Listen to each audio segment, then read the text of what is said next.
everyone! Welcome back again to my YouTube channel. For today's video, nandito naman po si Teacher B para magbigay natin pero bago ko simulan ng aking video mga lalabs.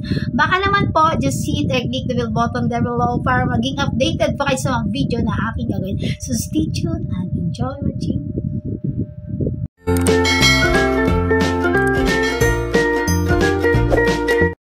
Sa mga nagparang chat at naghihintay na lang ng tawag o diba, ng tawag from DO kung kailan ba sila i-deploy. So congratulations in advance. Anyway guys, I have requirements, list of requirements. If you want, you can email me there below.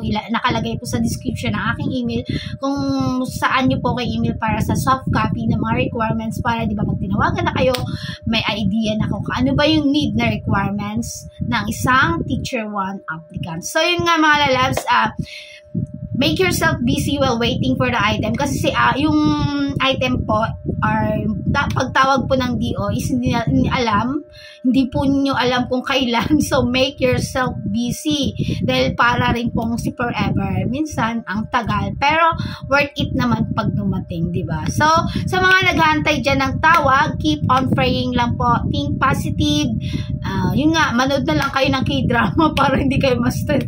So kakaisip kong ngayong buwan ba magtatawag, next month o next year, diba? But then yun nga, congratulations in advance at yun nga, feel free to email me para sa requirements because I have a soft copy of the requirements na kailangan i-comply kapag tinawag ka ng di ka na mahirapan. So yun lang mga lalabs, thank you for watching and sana itong tips na tayo makatulong sa'yo.